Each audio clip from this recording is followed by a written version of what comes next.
తులసి చంద్ గారి గురించి వస్తా అన్న. తను ప్రతిసారి నాకేం తప్పుంటే మీరు క్వశ్చన్ లేని మళ్ళీ చెప్తున్నా నేను. మోడీ ఉన్న సేఫ్టీ సున్నా అట. అరే అన్న, ఎర్రకోట దగ్గర తీవ్రవాదులు ఎవడో వచ్చి వాడు కార్ల ఎక్స్పోజ్ పెట్టి చంపివేస్తే అన్న, ఇగో ఇక్కడ కింద సెన్సెక్స్ కూడా ఉందన్న. బీజేపీ పార్టీ రానప్పుడు ఎన్ని దాడులు జరిగినాయి అంటే కేంద్రంలో బీజేపీ పార్టీ రానప్పుడు ఎన్ని దాడులు జరిగినాయి, బీజేపీ వచ్చిన తర్వాత ఎంత తక్కువ చేసింది అనేది.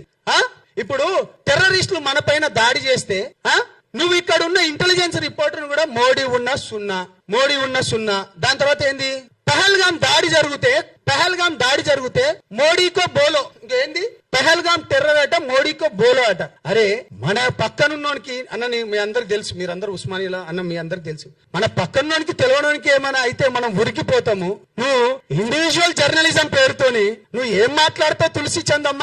నువ్వేం మాట్లాడతావు? సొయ్యుండి మాట్లాడతావా, సొయ్యి లేక మాట్లాడతావా? లేకపోతే ఆపరేషన్ సింధూర్ పైన విద్వేష వైరస్ కు కొత్త ఆపరేషన్ అట. ఏంటిది ఇది? ఏం జర్నలిజం చేస్తున్నావు నువ్వు? ఏం మాట్లాడుతున్నావు అమ్మా?